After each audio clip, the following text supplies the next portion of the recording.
BodyBags, where horror lies. Welcome back to BodyBags. This is week number 508, and this is a random week. And I have a random one for you here today. It is Zombie 4, or A Virgin Among the Living Dead. But actually, it's neither, but also both. I'll explain. This has a little bit to do with what I'm doing next week, which is my theme, which is international horror, which you'll hear about that more next week when I pick my part or region to do my review for. All right, A Virgin Among the Living Dead, or Zombie 4, is the 1973 film, which runs, well, it's supposed to run 105 minutes. This one runs about 89 minutes. Now, this is directed by Jess Franco. Unfortunately, he passed away on April 2nd, 2013, at the age of 82. He was responsible for Snake Woman, Blind Target, and Red Silk, just to name a few. Now, this also had some scenes that were additionally filmed for the 105-minute version. There are a few inserted into this version, but not very many. And that was by Gene Rollin.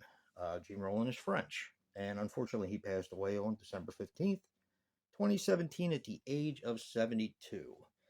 So this was kind of a co-production, Italy and France. And it's French-speaking language, but it's dubbed in English. Now this stars Christina von Blanc as Christina. She was in Belle from Hell, Wedding Night Report, and The Dead Are Alive. Carmen Yazlid as Carmence. She was in Killer with a Thousand Eyes, Daughter of Dracula, and Tombs of the Blind Dead, one of my favorite series. And Anne Liebert as the Queen of the Night. She was in Madame Claude, The Good and the Bad, and Hard Love. I actually don't know what cut this is. Okay, it's not Zombie 4, it's not A Virgin Among the Living Dead. It is probably the producer's cut, which is known as Christina, Princess of Eroticism. Yeah. Like I said, this clocks in at around 89 minutes, roughly, maybe 88 minutes. I was trying to watch the counter on the VCR, but wasn't having much luck. And because this is a cut version, and because it's kind of artistic, it really doesn't make a whole lot of sense. But what I can tell you from the plot is Christina is our main character. Now, Christina is going to her father's mansion, who has recently died. She's going there to have the will read to find out what her inheritance is. And when she gets there, she meets all these characters that were apparently involved in her father's life. And when I mean characters, it's, if you're a little bit more familiar with Gene Rollin, they kind of resemble the characters that are in some of his films. You have an idiot who can't talk. You have this woman who's very promiscuous. Just typical things you find in a Gene Rollin film. That's why I think he did insert some scenes in here, but of course this doesn't have any nudity.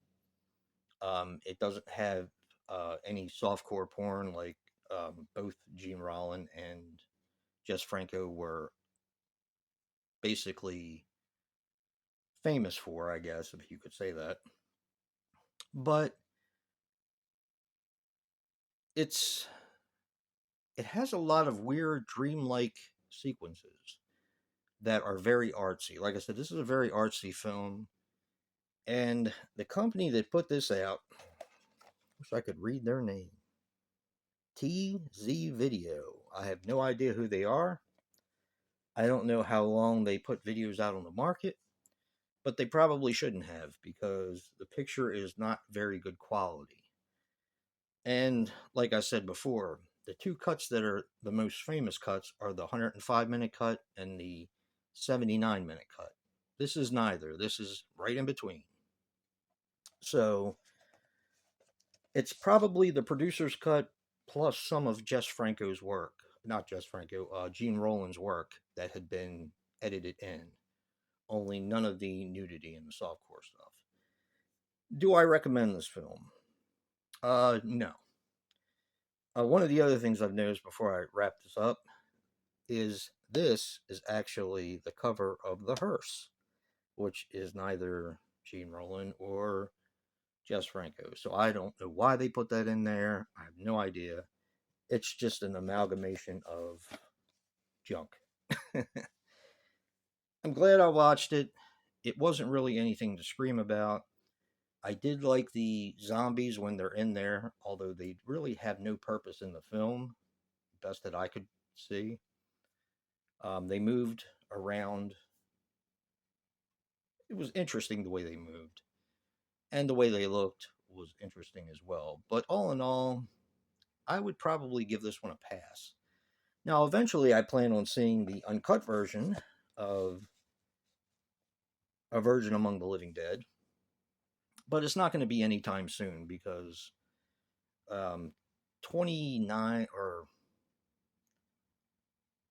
an hour and 29 minutes, an hour and 28 minutes was more than enough of this movie for a while. So that's any indication. If you like what you see in here, hit that like button and subscribe. And stay tuned for next week when we do international horror. And until next time, peace.